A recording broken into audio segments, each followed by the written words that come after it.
Hi everybody, and welcome back to Lost Genre Reddit Stories. This post is from the subreddit Am I the A-hole, and it's by user Throwaway and some numbers.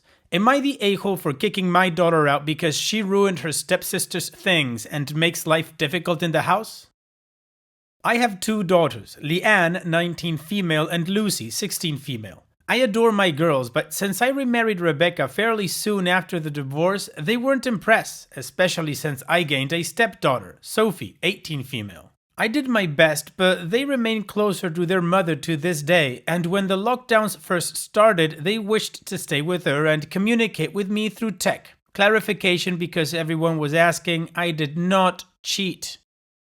My ex-wife Sharon has been struggling since the pandemic. Money is tight for both her and her boyfriend Luke, and with them and both the girls, there's not a lot of space. Leanne especially is coping very poorly, and Sharon asked if I was willing to have her for a short while, apparently at Leanne's request. I was surprised by this since she was the one who felt most negatively towards me after the divorce. And we recently had a big fight because she dropped out of university. So I agreed, knowing that it would be tough, but her behavior hasn't been acceptable. She's rude to Rebecca. She frequently takes Sophie's clothes. She says she and Lucy share things all the time, but their relationship and attitudes to clothes are different.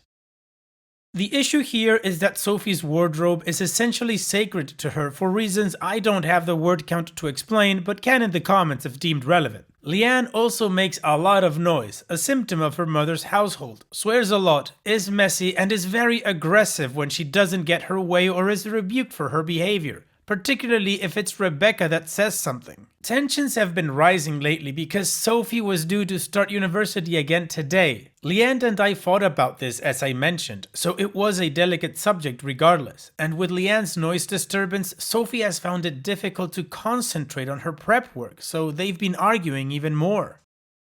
Sophie bought a new shirt and necklace for her first meeting today. A new outfit for a specific event is Sophie code for I'm stressed about this.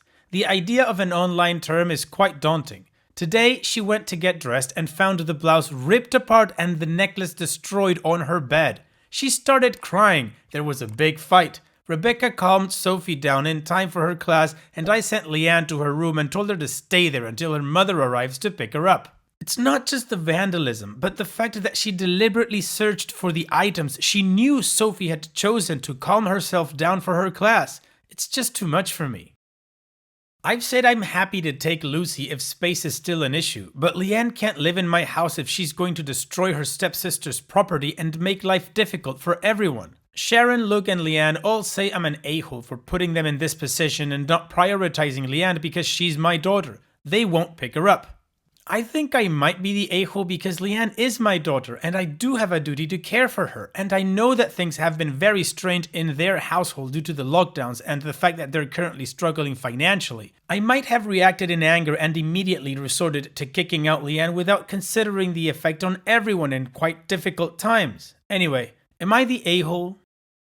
Okay, OP, so in my opinion, you are not the a-hole, but there's a little bit of everybody sucks here, for different reasons, and this is why this story has so many layers. First of all, I have to say that what Leanne did is absolutely wrong. She has no right to destroy anybody's property, regardless of how angry she is with whatever issue. This also doesn't justify the way that she's behaving in the household. However, it does indicate that there is an underlying issue. I don't know if she holds a grudge against you or if she's still angry about that fight regarding uni. Whatever the reason, her reaction is against you.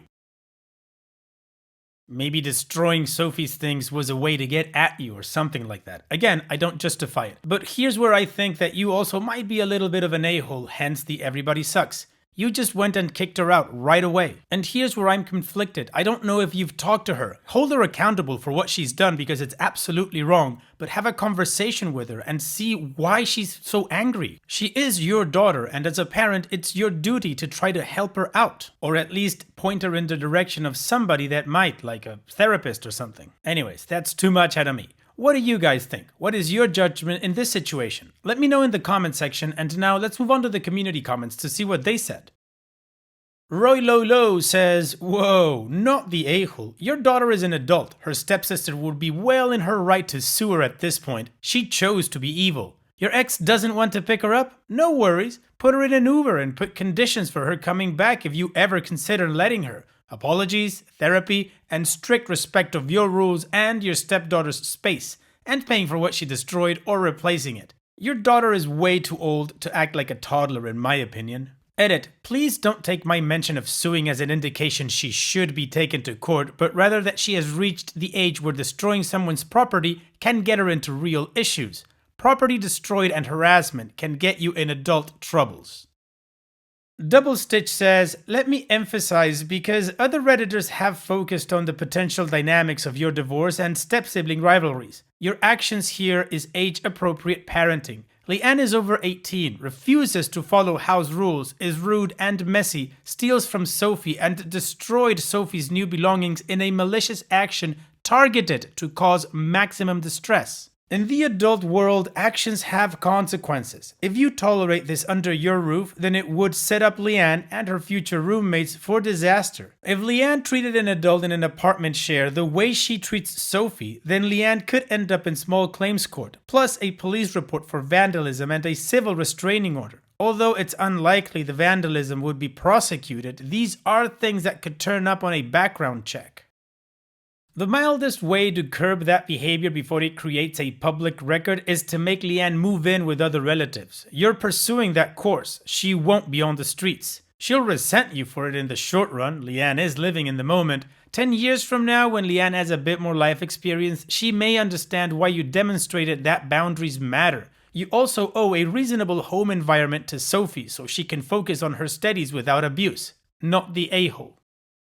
Not the a-hole. As you yourself noticed, Leanne specifically tried to stress out Sophie on her first day for what is looking to be a stressful term, by destroying her things. Mine is starting soon and I also really like fashion, so I'm feeling particularly angry on Sophie's behalf. But maybe it's worth talking things out with Leanne. I don't know how old she was when it happened, but now she's older. She might be able to understand the divorce in a way that a child might not be able to. And especially considering that you were upset with her for dropping out of uni, she might be sabotaging Sophie because she wants a relationship with you. She's expressing herself terribly, yes, and she should definitely apologize. But it might be worth thinking about if you want to repair your relationship.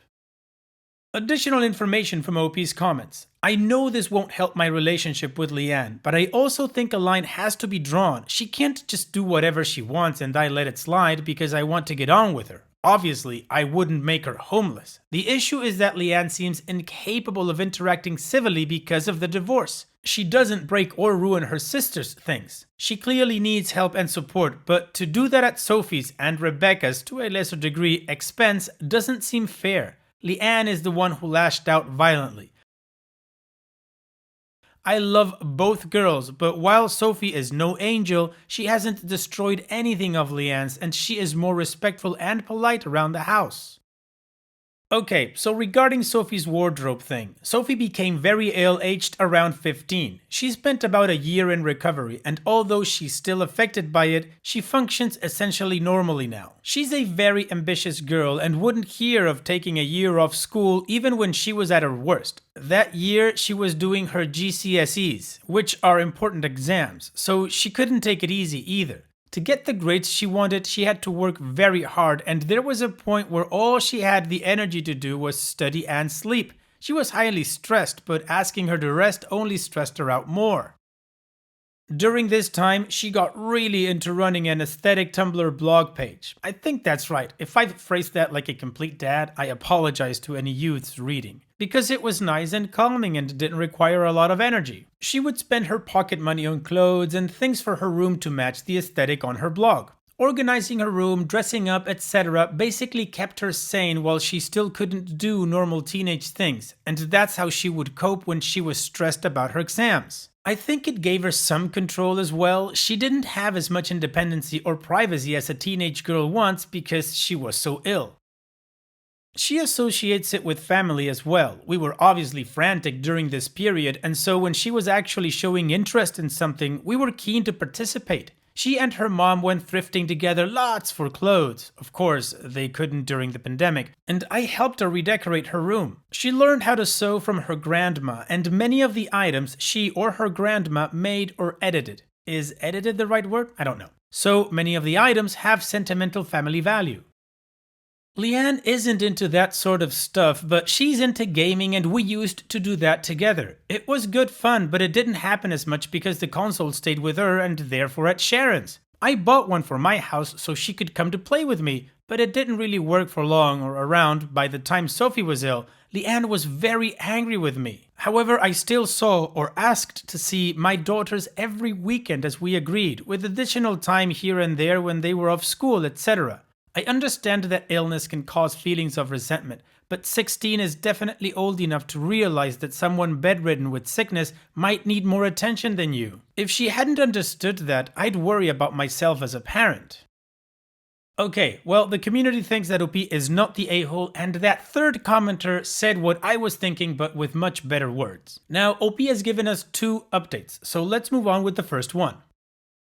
Thanks to all the comments with all the judgments. Since Sharon wouldn't come to get her and I didn't want her taking public transport right now, Leanne stayed the night. She didn't come out of her room, but Rebecca brought her dinner and I brought her breakfast this morning. Pain au chocolat, which is her favorite, so kind of a peace offering. I also decided to take the advice of the comments about trying to parent her instead of just kicking her out, especially since I'd had time to cool down. I told her that if she wanted to stay, there would have to be some ground rules. She needed to apologize to Sophie and pay her back the full amount for the items. If she wanted to borrow things, she had to ask politely first and accept the answer she was given. And she had to make an effort to clean up after herself and be polite and respectful around the house. Leanne agreed and she went out to apologize to Sophie and asked her how much the items cost. This caused another fight because the blouse was expensive and she didn't want to pay it back. Thank you very much for the comment about bringing it back to the absolute. I'll try and find it again because that was very helpful. It doesn't matter whether you'd pay that much for a shirt, you destroyed someone else's property and have to reimburse them fully, was repeated a lot. Leanne agreed, and although she was sulky about it, she has better behaved for the rest of the morning and afternoon. She's currently playing on the Switch, after asking Sophie, and has called Sharon to let her know that all is currently fine. I mentioned therapy in the conversation with her. I'll bring it up again with Sharon present, probably because I agree that it would be a good idea. She didn't seem opposed when I mentioned it though. One other thing. To all the people that are honestly angry that I helped Sophie redecorate her room because she was seriously ill, F you, honestly. It doesn't matter that she's not my blood. If you had a daughter, step or otherwise, in that situation, you definitely would have done what you could. As for her real dad doing it, trust me, her real dad is thankfully not allowed to see her. Having said that, my daughter's feeling replaced is one thing, and I'm taking responsibility for and going to speak to Leanne about. There are things I could have done differently and need to step up and try and parent her now. But people accusing me of literally replacing Leanne by actively avoiding spending time with her is BS and just not what happened. Okay, seems like steps are being taken in the right direction, so now let's move on to the final update to see how this story ends. Leanne has been living with myself, Rebecca, and Sophie for about a month now. Even though lots of people saw from where I was originally coming from and voted not the a-hole, many Everybody Sucks Here voters gave me a bit of a wake-up call as to how Leanne was still my daughter and I could try and parent her instead of just sending her back to her mother, so that's what we've been trying to do. During a row a week ago, Leanne destroyed an ornament of Rebecca's. I should clarify that it was in the heat of the moment and she apologized immediately, so while still inexcusable, better than what she did to Sophie. She apologized to Rebecca and they had a chat where they got into why Leanne breaks things when she's angry. Leanne said she doesn't really know. She and I then had a talk where I laid out the consequences of doing this in later life. She understands the severity of it, and 2 days ago we signed her up for some therapy sessions so she can try and work it out before it causes her a real problem. A lot of you suggested family therapy because Leanne has a lot of anger about the divorce. Sharon is flat out refusing to go. If I bring it up more, she might soften on the idea over time, but honestly, I wouldn't be shocked if she never agrees. I will give the issue some time and see how Leanne gets on with individual therapy, but I am preparing myself for the possibility of Leanne and myself going alone. It's definitely been difficult with its ups and downs, but I've been trying to step up and I can really see improvement in her behavior. She is a lot less messy and we don't usually have to remind her to clean up after herself anymore. She has been making more effort about noise and is far more polite to Rebecca and Sophie.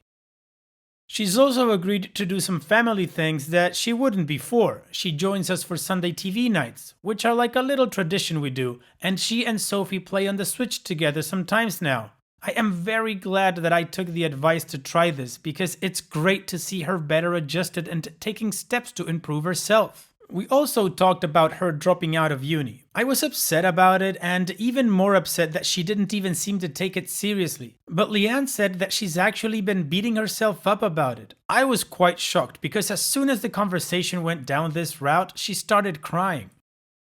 She said that my flipping out really upset her because it confirmed her own negative thoughts and that she was actually really depressed and uncertain about her future. We have been researching potential careers together and she is less scared now and doing as much as she can to prepare for some of the things she wants to try. Thank you again for all the help.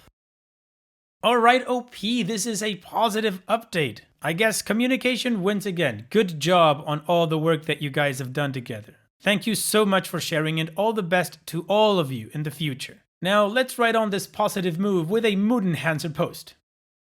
This post is from the subreddit Petty Revenge and it's by user Andor02. Petty Revenge on an eBay scammer. So the story starts at the beginning of the pandemic when the price of PC components has gone through the roof. I was in the process of building a PC I had been saving for months. Finally got to buying a second-hand graphics card on eBay. A big mistake. The seller had good feedback, a dozen or so selling items, and I got a tracking number the next day. A week or so later, still no box. So I contact the seller who says it's posted. I check the tracking number and it still says it hasn't been dropped off at the post office or picked up. A lot of back and forth later, the seller ignores my messages. I recheck his feedback and he has 15 plus negative feedback score in the past week for the exact same item with the same issue. Realizing the guy was trying to make off with my money, I get eBay on the case, who said because there was tracking I would have to wait at least a month for any action. Feeling very unhappy with this, I did a bit of digging on his PayPal account. He had made nothing private. Full name, phone number and postcode were visible. So I go onto the AutoTrader website and using his name, phone number, email address and postcode, I register for over 20 test drives at various dealerships within 100 miles. Newsletter? Of course. Brochure? Just sent it here. Courtesy call to confirm the test drive and discuss upgrade options? Why not? I did this every day for over a week. Never heard from him again, but I did get the money back eventually and his account was banned. I do wish I could hear his phone ring for the 50th time in a week telling him about the latest Skoda Octavia deal. Ah, petty, petty, petty. Well done, OP. And you got your money back. Good for you. Thank you for sharing. And it's that time that we've reached the end of the video. I hope you enjoyed today's stories. I really did enjoy reading them to you. So if you did, then don't be shy and go ahead and give the video a like. And don't forget to subscribe or even share this video with people that you might think will enjoy my storytelling. Also, if you have the time, go down to the video description and check out all the links I have for you, from our Discord community to my channel merch. And finally, I'd like to say thank you for watching. It really means a lot to me that you enjoy my videos. And having said all that, I'll see you guys in the next video.